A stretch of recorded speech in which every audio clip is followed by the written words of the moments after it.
Okay, let's try and picture this. Imagine, the conflict between Ukraine and Russia actually ends. The fighting stops. What does that really look like on the ground? Yeah, beyond just the headlines. Right. Exactly. We've spent some time digging into a pretty comprehensive analysis to sort of unpack all the consequences, the good stuff, the really complicated bits, and, well, the things that could genuinely change the game. We're definitely aiming to look past just the ceasefire itself. Hmm.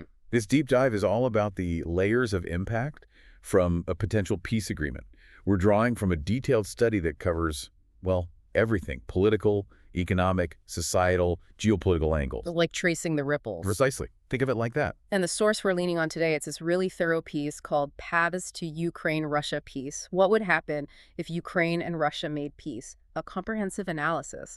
Seems like it really maps out the potential scenarios and what follows from them. It does. It's quite detailed. So our goal, really, for you listening, is to cut through some of the noise. We want to give you a clear, sort of structured handle on the major shifts a peace deal could trigger. Highlighting maybe some surprising facts, key changes. Exactly. We want to equip you with a solid perspective on this critical issue, but, without making it overwhelming. Okay, sounds good. So let's start with Ukraine. If peace breaks out, what are the immediate, the really urgent things they face first? Well, the analysis makes it clear the absolute immediate focus for Ukraine has to be reconstruction. Yeah. It's just monumental. The scale of the damage, you mean? Oh, yeah. Infrastructure, housing, industry, the energy grid. It's staggering. We're likely talking hundreds of billions of dollars needed. Wow. And that's where significant Western aid becomes crucial. Think EU, US, the World Bank, the report mentions them specifically. It seems pretty indispensable. Absolutely. I mean, it's hard to see how they could recover without that massive international backing. What about security? Ukraine's long-term security, that feels like it has to be part of any deal that sticks. Totally non-negotiable, you'd think. The analysis looks at a few different models here. One is neutrality, maybe something like the Austrian model. Okay. Another idea involves guarantees from other countries, third parties. And then sort of longer term and much trickier is the whole question of maybe joining NATO someday. Right, which would completely depend on the terms of the peace deal itself, I guess. Heavily, yeah. What's interesting is just seeing the range of possibilities the analysis considers and, the knock-on effects of each one. And then there's the elephant in the room, isn't there? Mm. Territory, Yeah. Crimea, Donbas, the occupied areas. It feels like any workable peace deal has to tackle that head on. That's arguably the most politically loaded part. Just incredibly complex. The research suggests any lasting peace probably needs some kind of compromise. What would that look like, though? Well, it could mean granting some form of autonomy to certain regions, maybe more local control over things like governance or language, but still within Ukraine. Hmm. Or potentially, freezing the current situation with international agreements, Mm. maybe UN resolutions for a set time, or even possibly future referendums down the road, but under international watch. Hmm. What the findings really hammer home is just how difficult this is and how much potential there is for disagreement, really, no matter which path they Wow. choose. Yeah, you can just imagine the political tightrope the government in Kiev would have to walk, selling any kind of compromise. Exactly. The document really highlights those internal challenges, Hmm. justifying any deal that looks like giving up territory. The analysis points straight at the risk of, public anger, protests, maybe more political division. Okay, let's shift focus. What about Russia? If a peace deal happens, what are the immediate shifts for them? Sanctions relief must be high on the list. Oh, definitely. The potential for sanctions to be eased, maybe gradually or even lifted eventually, that's a huge economic carrot for Russia. But it wouldn't be automatic, right? No, the analysis stresses it's conditional. It would really depend on whether the rest of the world sees Moscow as genuinely committed to peace. Things like verifiable troop withdrawals, maybe some accountability measures. It's not just signing a paper. And for Putin, domestically, inside Russia, how would the Kremlin need to spin a peace deal to keep people on side? Well, Putin would almost certainly need to frame it as a victory of some kind for the home audience. Right. The research suggests this probably means getting some symbolic wins, like maybe formal recognition of Crimea as Russian or getting Ukraine to agree to be neutral. Those kinds of symbolic points could be really important for maintaining support back home. And Russia's place in the world. Would peace mean they're instantly back in the fold internationally? The analysis paints a picture of a much slower, more complicated process. It depends on how credible Russia's peace efforts seem. If they seem genuine, maybe you see a slow return to forums like the G20 or the OSCE. But a full return to how things were before the conflict, that's likely a long way off, shaped by everything that's happened. Let's widen out again regionally. What about Eastern Europe?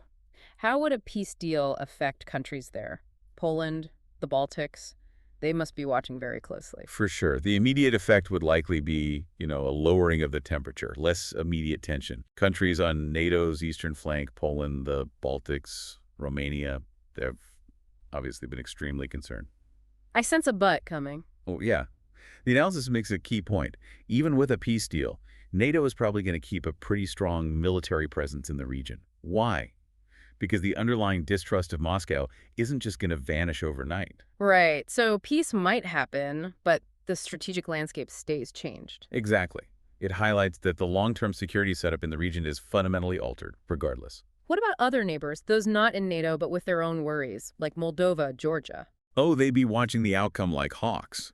If the peace deal turns out positively for Ukraine, confirms its sovereignty in a meaningful way, that could actually speed up their own push towards the West. It's especially EU membership hopes. Particularly EU accession, yeah. It's all connected. What happens in Ukraine sends a huge signal to its neighbors about their own security options and future alliances. Okay, let's zoom out even further. Global level. How might peace reshape the bigger geopolitical picture? What about the U.S. and the EU?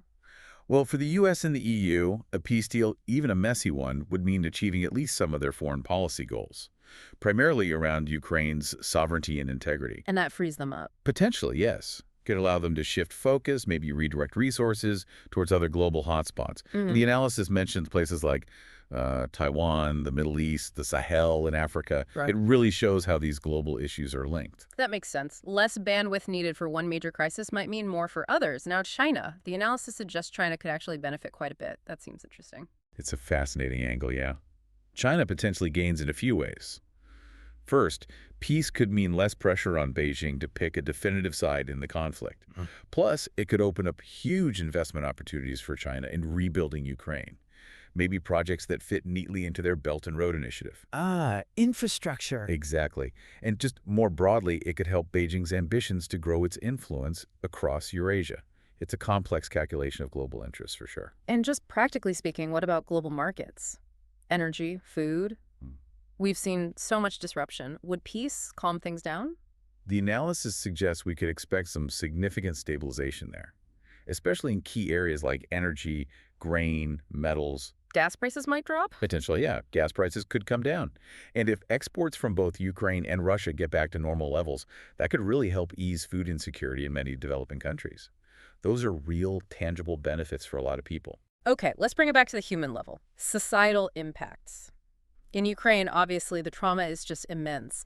What could peace mean for society there? It's sobering, isn't it, thinking about the scars beyond the physical damage? It really is. The most immediate thing you'd hope is millions of refugees and displaced people being able to return home. But, that depends on it being safe, on having infrastructure rebuilt. Of course. But beyond that, yes, the document rightly focuses on the huge psychological trauma. The process of rebuilding trust, not just politically with Russia, but socially, that could take, generations. The wounds are incredibly deep. And inside Russia. Could peace lead to any shifts in society there? That's an interesting point the analysis raises, though it's more uncertain. It suggests that maybe long-term peace could lead to slightly more access to different kinds of information, a little bit more openness. Even within the current system. Yeah, but within that authoritarian framework. Huh. So how much change, how fast? It's highly speculative. A subtle possibility maybe, but worth keeping in mind. The analysis also talks about different types of peace, different scenarios. Can you quickly walk us through those? Sure. It lays out a few possibilities. One is basically a ceasefire without a full political solution. The analysis compares it to Korea, like no active war, but no formal peace either. A frozen conflict, essentially. Okay, what else? Then there's what might be the most likely, but also the hardest, a negotiated compromise. This is where things like neutrality for Ukraine or freezing the territorial situation come in. Difficult compromise. It's very. Less likely, the analysis suggests, is a scenario where Russia just unilaterally withdraws. That would probably look like a major defeat for the Kremlin. Right. And finally, there's the idea of an internationally mediated process. Getting mediators involved, maybe the UN, Turkey, China, Switzerland, are mentioned as possibilities. Key players stepping in. Okay, so wrapping up this deep dive, it's crystal clear that peace between Ukraine and Russia, however it happens, is not a simple switch. It's incredibly complex, multi-layered. Absolutely, with consequences reaching far and wide, from geopolitics right down to individual lives. It really wouldn't just be hit and rewind, would it? Not at all. The analysis really shows how interconnected everything is. The politics, the economics, society, the global stage. Yes, there'd be positives, huge ones, but also massive challenges still to overcome. Understanding these potential shifts, it really helps you, grasp the real stakes, what the future might actually look like beyond the day-to-day news. Yeah, it moves you past the immediate headlines to the bigger, longer-term picture. And the analysis really drives home that even if there's a peace deal, those underlying tensions, the whole reconciliation process, that's a long, long road. Definitely. So maybe here's a final thought for you to ponder.